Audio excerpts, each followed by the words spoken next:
Students, कैसे हैं आप लोग? होप आप सब बहुत अच्छे होंगे। आज हम बात करने जा रहे हैं यूके में क्रेडिबिलिटी इंटरव्यू के बारे में। यूके का जो क्रेडिबिलिटी इंटरव्यू है वो जनरली आजकल बहुत इम्पॉर्टेंट रोल अदा कर रहा है और स्टूडेंट्स जो हैं वो कुछ छोटी छोटी गलतियां कर जाते हैं और जिस वजह से रिजेक्ट हो जाते हैं। इसे आप क्रेडिबिलिटी इंटरव्यू कहिए या प्री कास्ट इंटरव्यू कह सकते हैं। यूनिवर्सिटीज़ थोड़ी सी स्ट्रिक्ट हुई हैं क्योंकि वो इंटरव्यू को बहुत इंपॉर्टेंट दे रही हैं। मान लीजिए 1% अगर स्टूडेंट का हाई कमीशन से इंटरव्यू आता है यूकेवीआई से, तो स्टूडेंट्स के पास वो कैपेबिलिटी होनी चाहिए, वो कॉन्फिडेंस होना चाहिए ताकि वो उनके भी क्वेश्चंस का आंसर दे सके। So university is preparing the students for that further you can say challenge, right. तो प्री कास्ट इंटरव्यू और क्रेडिबिलिटी इंटरव्यू में क्या क्या चीज़ें हमें ध्यान रखनी है, आज हम उनके बारे में बात करेंगे। 5 ऐसी चीज़ें हैं जिनके बारे में हम डिस्कस करेंगे, राइट। तो सबसे पहले हम बात करते हैं एसओपी की। SOP means statement of purpose. आप यूनिवर्सिटी में जब ऑफर के लिए अप्लाई करते हैं तो आप अपना स्टेटमेंट ऑफ पर्पस क्या लिखते हैं वो आपको पता होना चाहिए।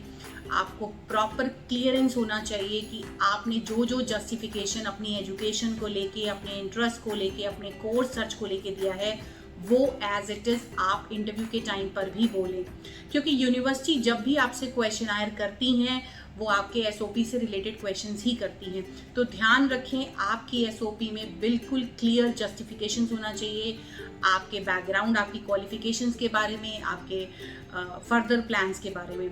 एक चीज़ और ध्यान रखनी है, कट कॉपी पेस्ट नहीं करना है। बहुत से स्टूडेंट्स गूगल पे जाके सर्च कर लेते हैं, तो आपकी एसओपी कहीं से भी पैलेगराइज नहीं होनी चाहिए। It should be unique, it should be genuine and it should be your own words.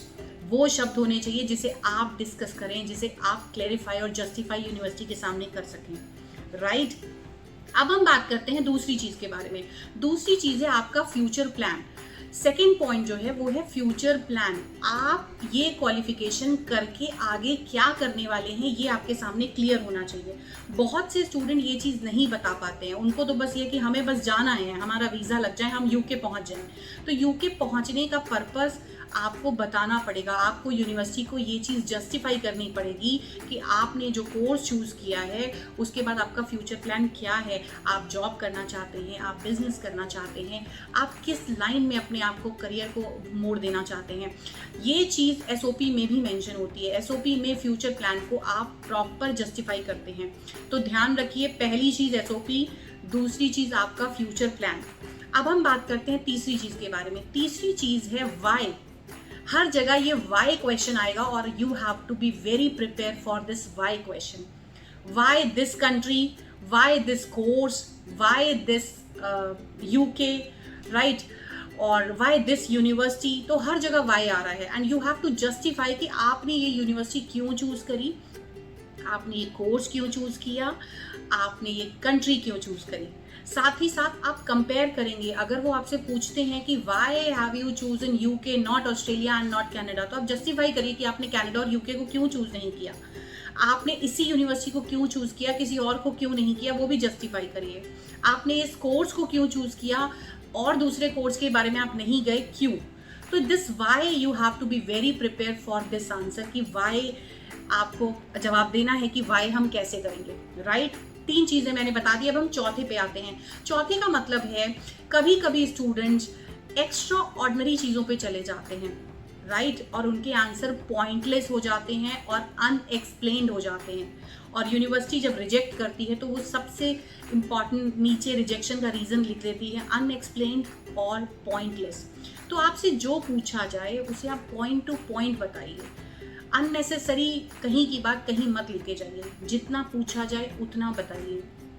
फालतू की एक्सप्लेनेशन देने की ज़रूरत नहीं है। अगर यूनिवर्सिटी के बारे में पूछा जाए तो यूनिवर्सिटी के बारे में ही बताइए। अननेसेसरी अकोमोडेशन और कैंपस और इन सब चीज़ों के बारे में नहीं जाना है। When they ask then you answer. तो it is better to point करिए। और अनएक्सप्लेन का मतलब है कि जब आप अपनी बात को ढंग से एक्सप्लेन नहीं कर पाते हैं और वो आंसर पॉइंटलेस हो जाते हैं। तो इन चीज़ों का बहुत ध्यान रखना है। जितना आपसे पूछा जाए उतना उनको एक्सप्लेन करिए, जितना पूछा जाए उतना पॉइंट टू पॉइंट उनको जवाब दीजिए। राइट, अब हम बात करते हैं फोर्थ चीज़। नंबर 4 पे आता है आपका सोर्स। मान लीजिए आप यूनिवर्सिटी की रैंकिंग रेटिंग बता रहे हैं, मान लीजिए आप अकोमोडेशन का कोई डिटेल शेयर कर रहे हैं, तो आपके पास सोर्स पता होना चाहिए कि आपको वो इन्फॉर्मेशन कहाँ से मिली। क्योंकि यूनिवर्सिटी की साइट पे उनकी रेटिंग मेंशन होती है, बट जब आप गूगल पे जाके सर्च करते हैं तो there are an number of pages comes in front of you who says different ranking of the universities. When they shows different ranking, तो उससे ये क्लियर नहीं हो पाता है और स्टूडेंट कंफ्यूज हो जाता है कि वेबसाइट पे तो ये रैंकिंग दिखा रहा है बट यूनिवर्सिटी वेबसाइट पे अलग रैंकिंग है, गूगल पे जाते हैं तो उनके अलग अलग पेजेस पे अलग रैंकिंग है।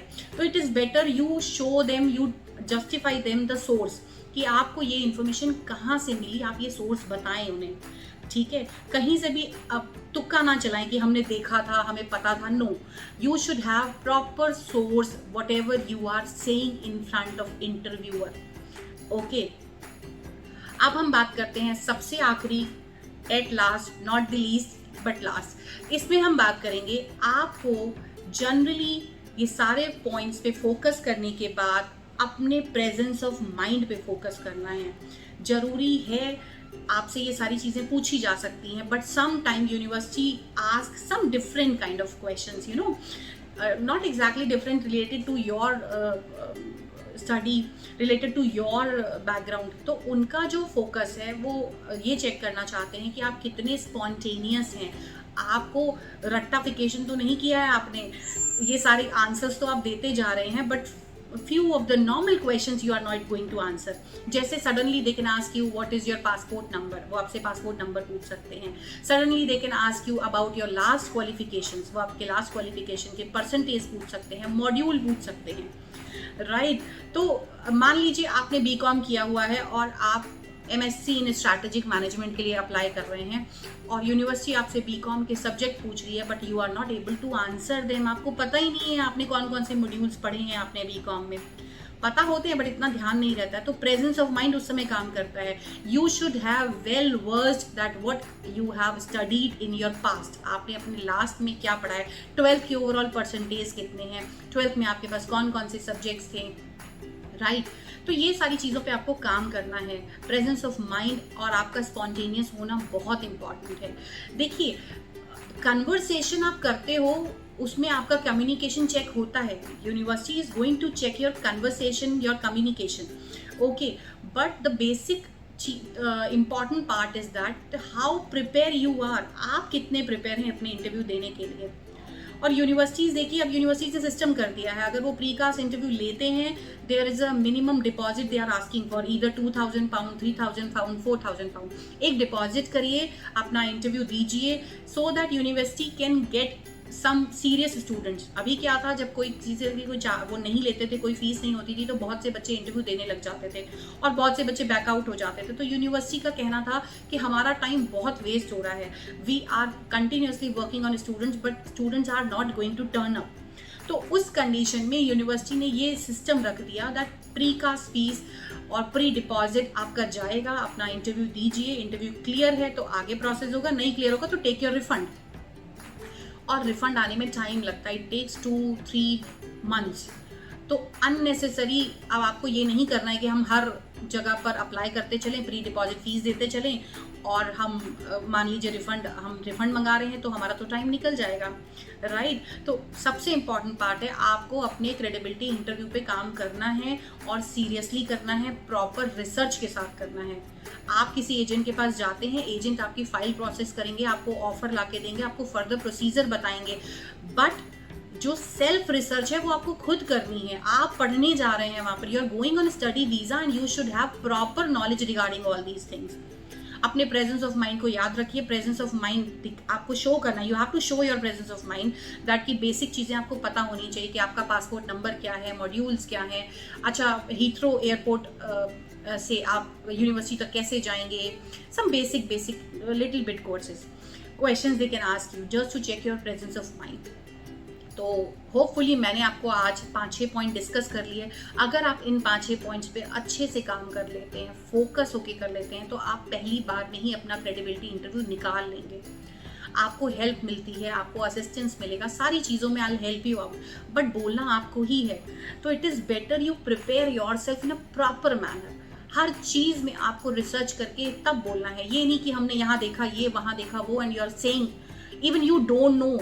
तो जब तक सोर्स पता ना हो तब तक कोई भी चीज़ मत बोलें, क्लियर बोलें, पॉइंटलेस मत बोलें, चीज़ों को एक्सप्लेन करें, रिसर्च करें, उसके बाद अपना क्रेडिबिलिटी इंटरव्यू तैयार करके इंटरव्यूअर को इंटरव्यू दें।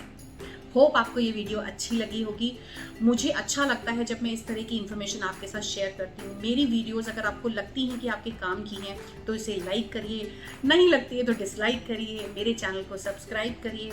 जल्द मिलते हैं नई वीडियो के साथ। Hope for your subscription. What to say, not I would like to say कि जो है अच्छा है, बेस्ट है, और अपने आप को बेस्ट बनाइए। Thank you so much.